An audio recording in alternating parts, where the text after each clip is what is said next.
Welcome to Straight Up Bible Study, where we try to find out what the Bible says and not what religion says it says. So today's topic is the rapture, or the sequence of the rapture. Every once in a while I'll listen to Raptured Dreams to see if maybe God is talking to people, and if He is, what's He saying?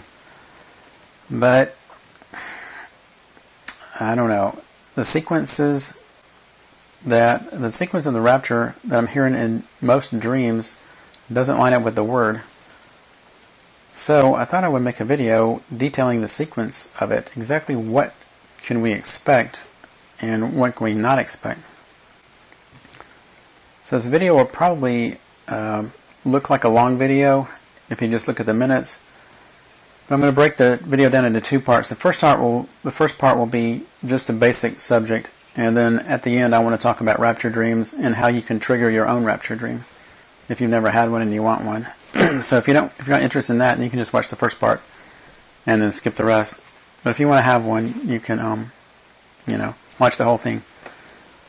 So according to statistics and polls and stuff, most denominations don't believe in the rapture or the second coming of Jesus. So in those denominations, they don't teach the rapture. And in the denominations that do believe it, which are in the minority, I believe that they teach a simplified rapture. And the simplified rapture would go something like, one day, out of the blue, we're just all going to appear in the sky. And that'll be the rapture. And of course, they'll quote some kind of verse. Usually, I think the one I've heard quoted the most would be, we shall not all sleep, but we shall be changed in the moment, in the twinkling of an eye. We'll, upon immortality, we'll go from mortality to immortality. We'll be caught up to meet the Lord in the air, and thus shall we ever be with the Lord. Or some variation of that. The problem is, those are two different passages in two completely different books in the Bible. So part of the simplification is just to do a mashup of these two books in the Bible, and voila, rapture doctrine. Well, it doesn't quite work that way. If you really read these passages separately, they're talking about perhaps the same overall event, but actually two separate events. So let's start with the first one. 1 Corinthians 15, 51 to 53. Behold, I show you a mystery. We shall not all sleep, but we shall all be changed in a moment, in the twinkling of an eye, at the last trump. For the trumpet shall sound, and the dead shall be raised incorruptible, and we shall be changed. For this corruptible must put on incorruption, and this mortal must put on immortality. So this passage talks about transition from mortality to immortality. It doesn't talk about being raptured or being caught up into the sky. The other passage does, and that one is 1 Thessalonians Chapter 4, verses 13 through 18. But I would not have you to be ignorant, brethren, concerning them which are asleep, that ye sorrow not, even as others which had no hope. For if we believe that Jesus died and rose again, even so them also which sleep in Jesus will God bring with him. For this we say unto you by the word of the Lord, that we which are alive and remain unto the coming of the Lord shall not prevent them which are asleep. Of course, prevent is, in 1611, that meant something like pre-event. So in modern language it means precede. So we shall not precede them which are asleep. For the Lord himself shall descend from heaven with a shout, with the voice of the archangel, and with the trump of God, and the dead in Christ shall rise first. Then we which are alive and remain shall be caught up together with them in the clouds to meet the Lord in the air, and so shall we ever be with the Lord. Wherefore comfort one another with these words. So this passage doesn't deal with the transformation at all. It only deals with this catching up into the air. So in the first passage that deals with only the transformation, at the last trump will be changed into immortality. And in the second one, it just says the trump of God. So it's which we kind of assume is the last trump, but it doesn't say it. I don't know if you can hear that. That's my cat. And by the way, the first part of the hurricane, we're having I guess Hurricane Sally has just started to get here, so it's raining, not very hard. So if you do hear rain eventually, if it gets harder during this video, then that's what that noise is. So the second passage, first passage, it is the transformation, and the next passage is the actual catching away.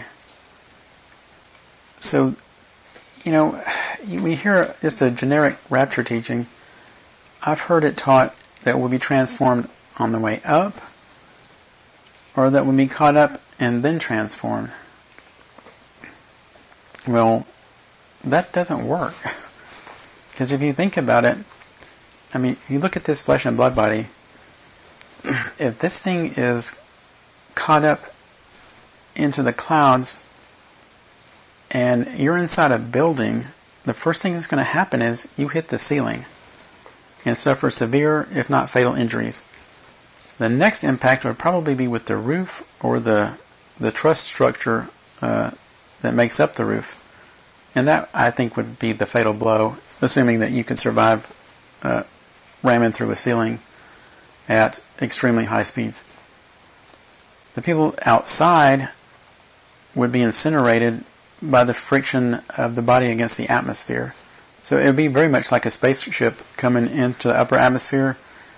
Those heat up to, I think, 3,000 degrees where the air is really thin. So imagine we're down here at sea level or mountain level where the air is pretty thin or thicker than the stratosphere anyway. Incineration. It's just an incineration. So this whole idea that we can be transformed on the way up or transformed after we're up in the clouds, wrong sequence. That would be a mass casualty event. It cannot happen that way. The transformation has to take place first and then the catching away. So that's the sequence. You have a transformation, some space of time, and then the catching up. It sounds like the space of time will be very, very short. But it may last for, I don't know how long. Doesn't sound like it would, that it would be long at all. Maybe just a fraction of a second. However, if the rapture is on Rosh Hashanah, which it looks like that's a good candidate, because in the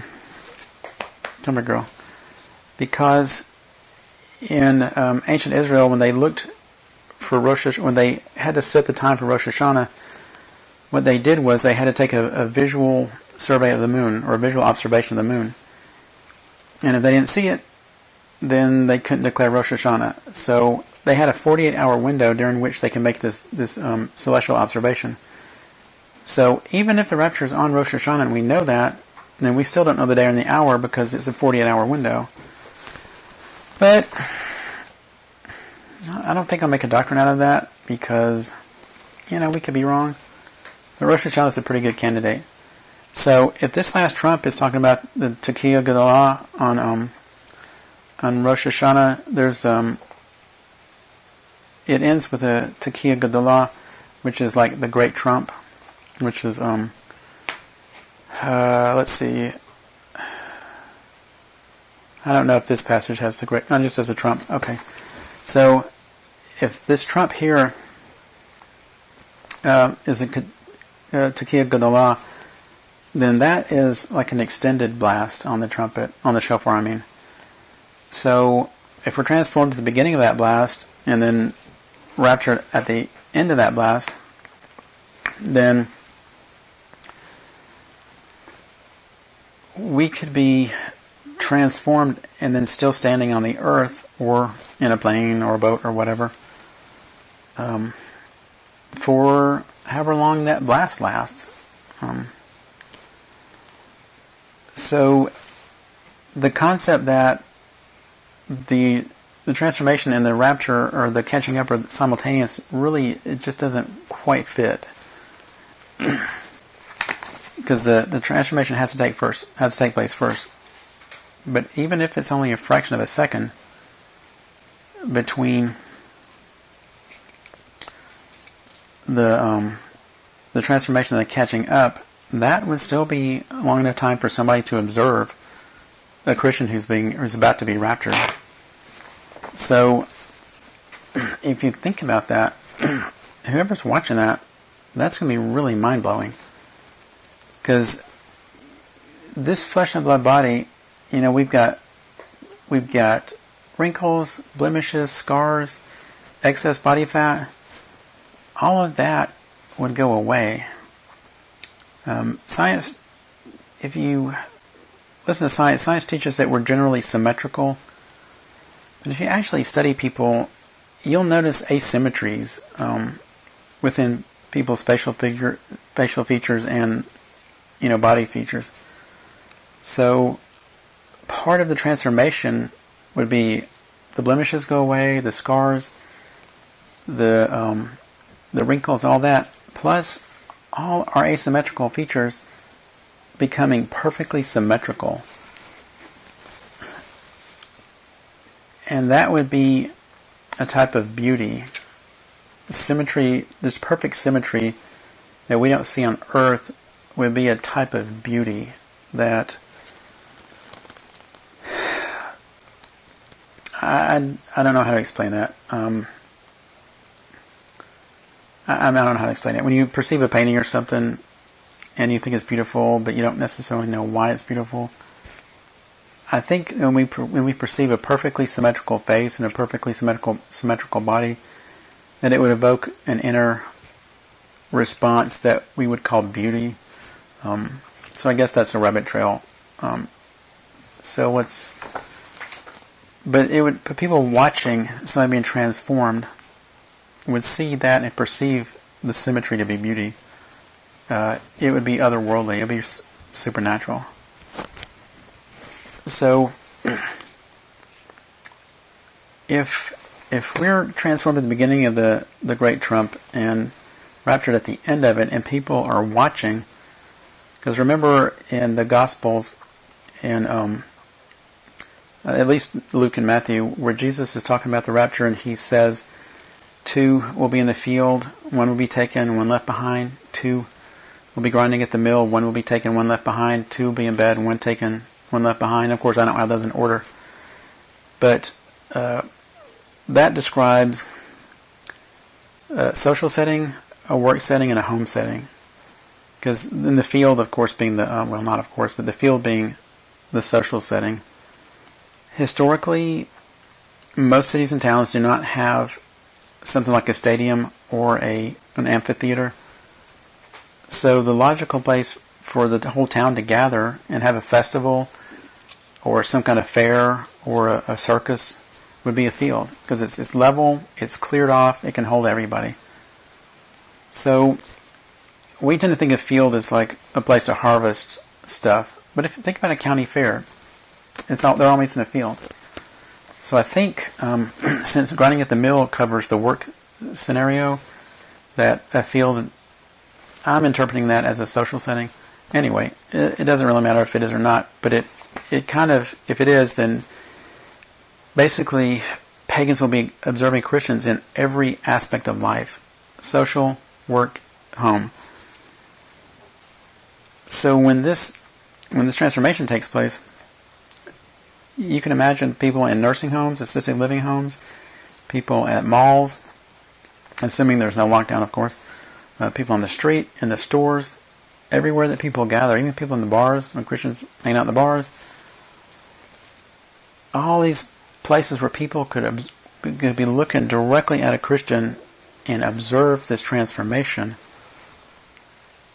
And if there's any space, even a fraction of a second of a space of time between that and the catching up, that's going to be a mind-blowing event to watch somebody suddenly go from being middle-aged or older to, we don't know exactly how old, but maybe 25, 30, 35, somewhere in that age range, mature, yet still young and vigorous. So, 25 to 35, kind of a good guess.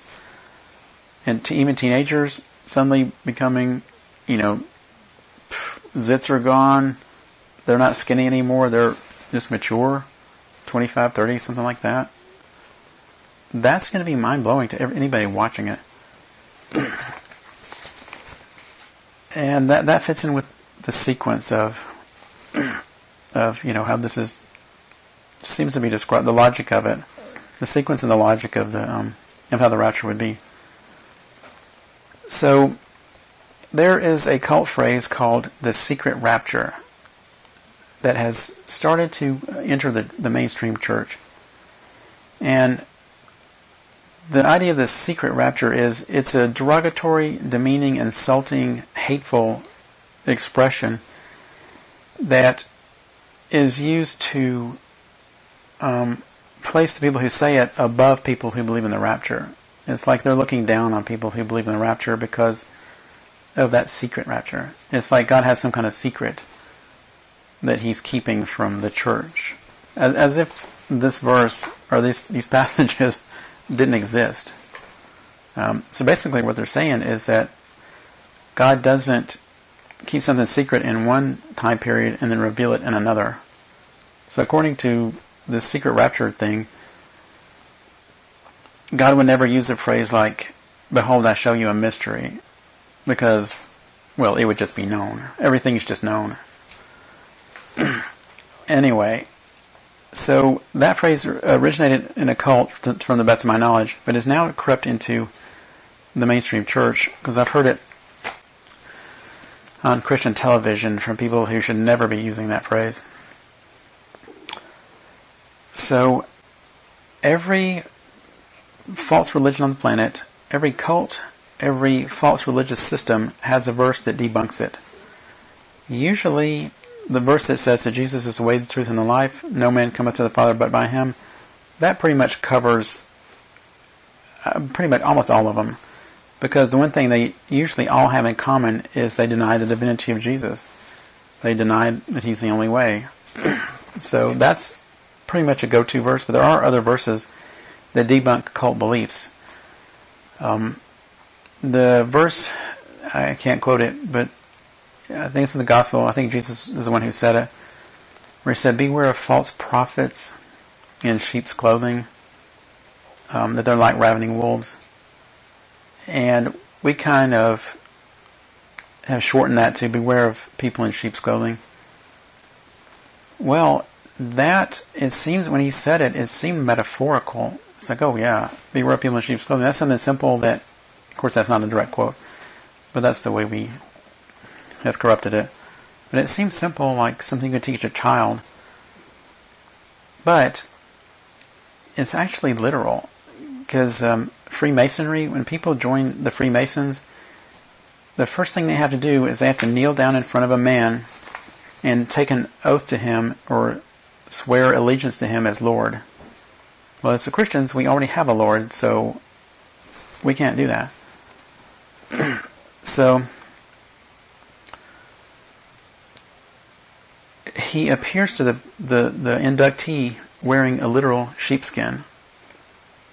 So even if somebody didn't realize, hey, I'm swearing allegiance to this guy as Lord, the fact that he's coming to them wearing sheep's clothing, when there's a verse against that, it's just like an extra reminder. It's just one of those little verses that you don't even notice that debunks something. Well, there's a verse that debunks the secret rapture insult, and it comes, it's actually in this passage we just read.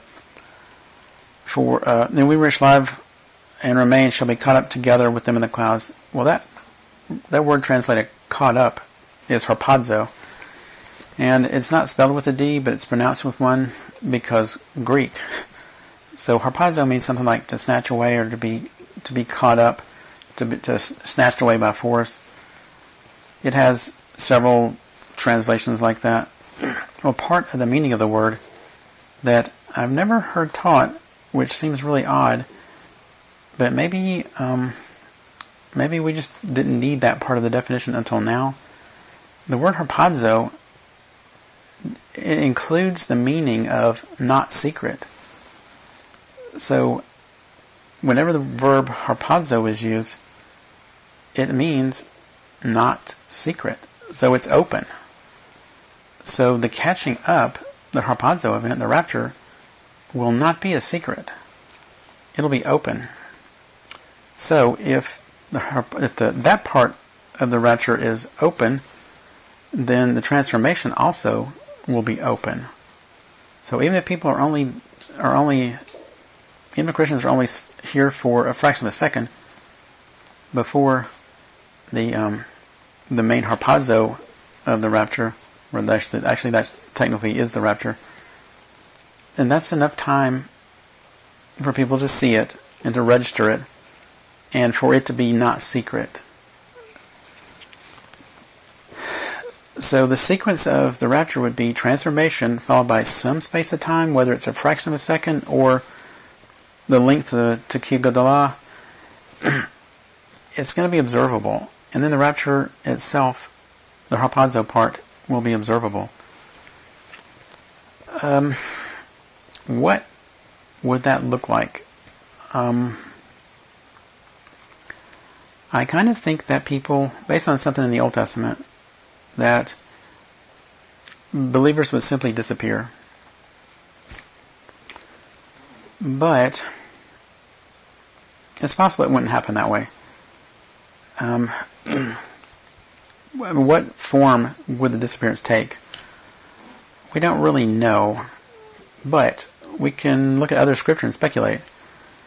After Jesus received his immortal body, he did not disappear. He went up to heaven in a cloud when he finally left.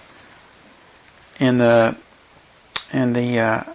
book of Revelation, when the two witnesses die and they're resurrected, they get their resurrection bodies, they go up into the air also, just like that, in a visible, not secret kind of a way. So it's possible that believers could do something like that. Can't make a doctrine out of it, but we have two examples in Scripture of people who've received resurrection bodies and then gone up in a slow, what seems slow enough that it's observable to people on the ground. So it could be that way. It could be something like that. Or they could just simply disappear. I kind of think they would simply disappear, but I can't really rule out that that they wouldn't. That they would be slowly caught up in a visible, not secret kind of a way. So, in rapture movies, a common element is planes falling out of the sky, cars crashing, boats running into the dock, whatever. All kind of little things like that. Subway trains, even a ski lift that's being manually operated. I kind of don't see God doing that to people. So I want to propose something different instead of just this mass casualty thing. Something I think would be an alternative explanation that would make a little more sense than that. Because if you think about it, the rapture takes place before the tribulation. The tribulation is when God pours out his wrath on the world. Well, the rapture, you could see the rapture as a form of judgment against those left behind, but it's not, but it's before the wrath comes. So it's pre-wrath. So for God to rapture Christians and then have all these pagans just dying because as a side effect, I don't think God would do that. So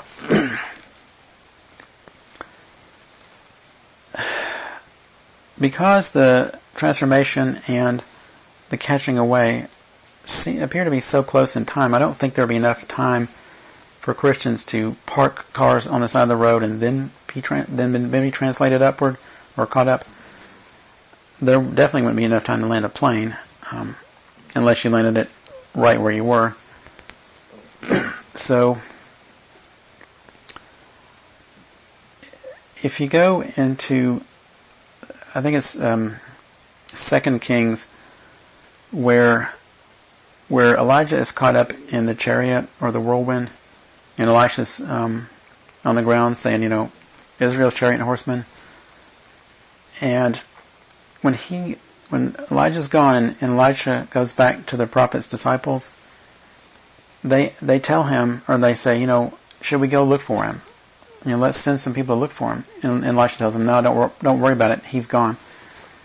And then they give him an argument. Well, maybe the Lord has thrown him onto a valley or a mountain or something, and you just don't know about it. So he says no. They pester him, and finally he sends him out.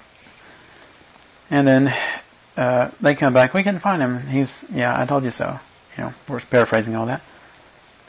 So they had the concept of translocation, which trans meaning across, location from location to location. So movement, crossing from one location to another in like a moment of time, or a very rapid, what we would probably call teleportation. So the prophets back then had the concept that God would translocate people from location to location, and the people would no longer be visible to the people around them. If you go into the book of Acts, in chapter 8, when Philip baptizes a eunuch, if you read through it, it uses the word desert. So I'm assuming that Philip does that at an oasis, and then the caravan they're in would go on its way, but it describes Philip as being translocated. It doesn't use that word, of course, from the desert to a city, and then he goes on and does ministry stuff. If you go into John chapter 6, verse 21, he describes the disciples on the Kinneret, the Sea of Galilee, in the storm, and Jesus come walking to them on the water. And John 6:21, then they willingly received him into the ship, and immediately the ship was at the land whither they went. Well, that word whither is actually two words in Greek, to which. So it's saying that immediately the ship was at the land to which they were going, would be a better translation. And it happened immediately. So you've got not just the disciples, but their entire ship, the mode of transportation, instantly appearing at the destination. So maybe as one final witness, one act of loving kindness at the end of, or along with the rapture event, it may be that God translocates people, maybe entire ships, cars, planes, to the destination, because he would be responsible for all their deaths if he didn't, and I just don't see him just killing all those mass people. So anyway, that's something, we got some scripture to at least indicate that's a possibility, instead of just this mass killing of people. So, let me think here. I think that is all I had. I taped this video before, but it didn't work. The sound went out on part of it, so I'm trying to think if I missed something in this version of the video that I covered in the other one.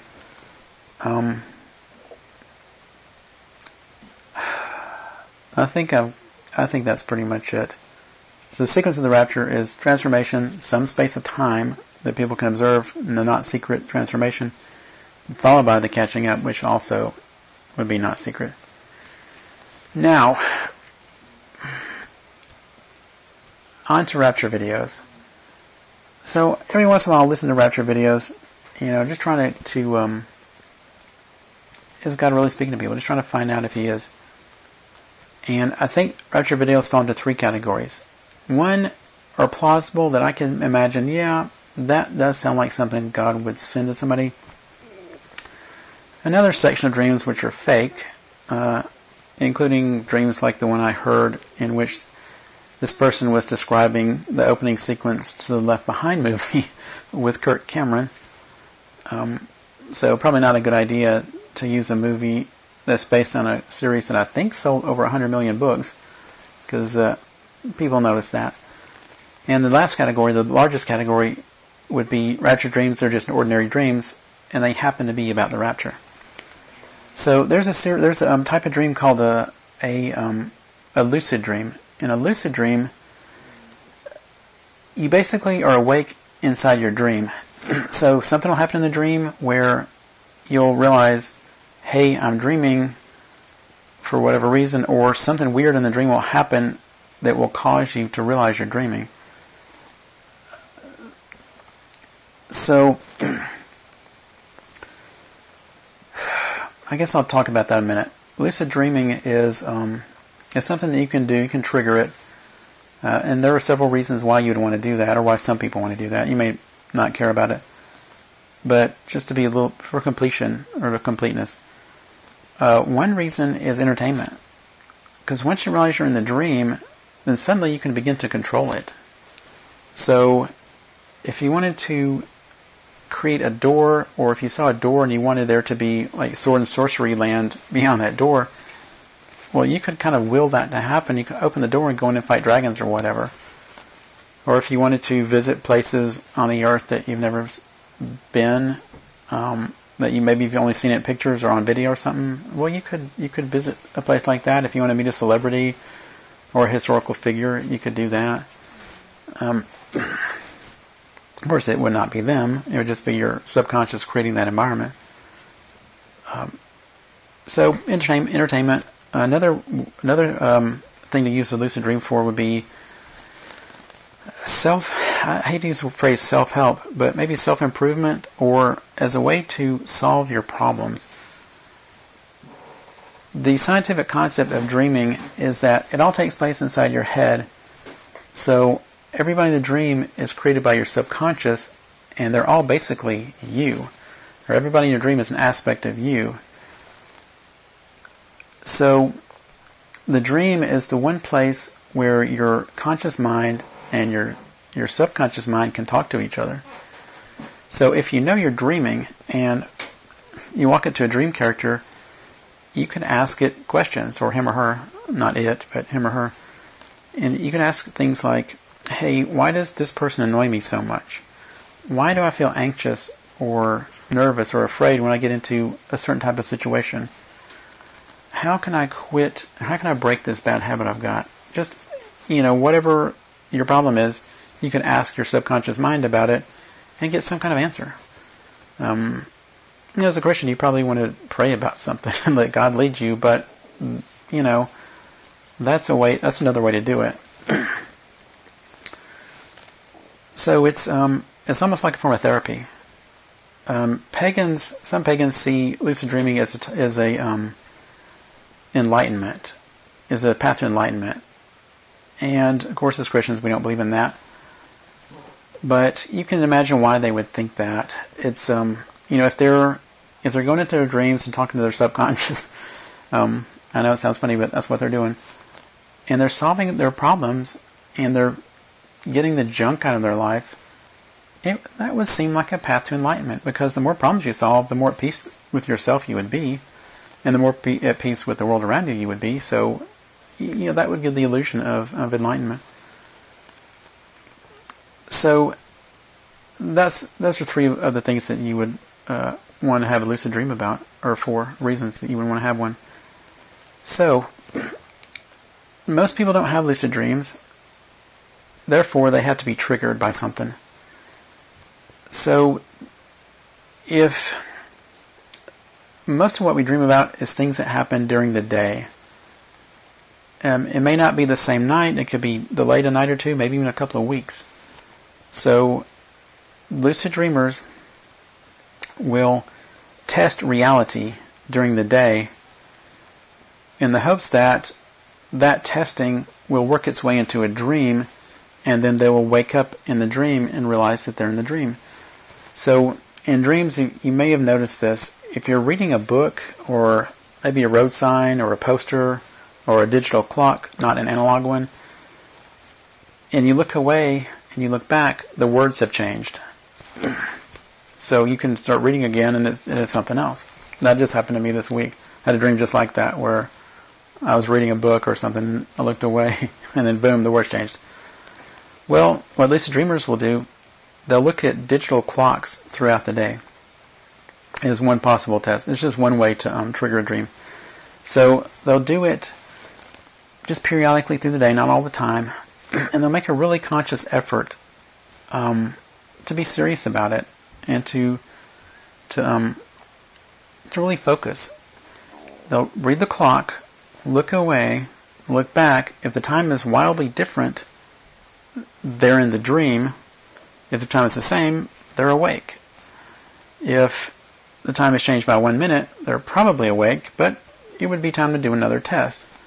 You could try to push your hand through a desk or a wall or something, or some kind of solid object. And that's another test to see if you're awake or not. Anyway, so, of course, the concept, you do this enough times during the day, and eventually and you're serious about it, and it's going to work its way into your dreams, and then you'll do one of these tests in the dream, it'll fail, and then voila, lucid dream, you're awake, you can do your therapy, or, go kill dragons, or, away team, the Voyager, one to beam up, something like that. And then they can go on with it. Well, if you listen to lucid dreams, a certain number of lucid dreamers, or if you listen to Raptured Dreams, a certain number of Raptured Dreamers are doing the same thing. You'll hear people describe, well, the Bible says to look up, so during the day I look up all the time. I'm looking at the sky looking for Jesus. And they're serious about it. So when they're dreaming, they look up at the sky in the dream, and their subconscious triggers the lucid dream. Or not the lucid dream, but the rapture dream. And it just fills in all the details based on what they know of the rapture. So you get rapture dreams that violate the sequence, or that skip the transformation to immortality. They're just in the clouds. Or you get rapture dreams where they'll go up and they come back down or something. It's completely erroneous. So that's how you can trigger a rapture dream. Just do a check, a reality check like a lucid dreamer would do, but make it about the rapture and look for Jesus. Study the sky. Don't just look up for a second or two, but really look and study it. Concentrate on it. Listen to the sound of the shofar. Do I hear a shofar? Or just wait. It just takes some time of your day to just listen. Is a shofar blowing? At some point, probably not the first night, maybe not the first week, but at some point that'll work its way into your dreams. You'll have a dream where you're outside, and suddenly you'll just decide, oh, hey, I'm going to look up and see if Jesus is coming. Boom. Trigger. Rapture dream trigger. So that's probably pretty much it for this video. However, I would like to have a bit of a disclaimer on dreams and the subconscious and all that. So I've given the scientific, or the pseudo-scientific, because, we're talking about dreams here. Maybe the psychological or psychiatry view of dreams. Of course, the Bible has a long history of dreams with supernatural content being a supernatural manifestation. So when I'm saying that all the characters in your dreams are your subconscious, or your subconscious creates the dream world, which is technically not a world, it's just an environment, that is just man's view of it. Of course, I personally believe that anybody in your dream could be an angel, that they don't just minister in the world, but they can minister in your dreams as well. And of course, God can always use dreams for supernatural, to impart supernatural, a message supernaturally. So I didn't want to make it seem like dreams are all your subconscious, or everybody in your dream is you, because I personally don't believe that. I think most of the time that's true, but I do believe that angels can be in your dreams. And of course, the Bible has a long list of supernatural dreams. So, I hope I've covered everything I covered in the first video, the first time I recorded this. But thanks for watching. Hope to see you in the next video. If you liked this video, click like. If you didn't like it, click dislike. If you want more content like this, hit the subscribe button. And I hope to see you in the next video.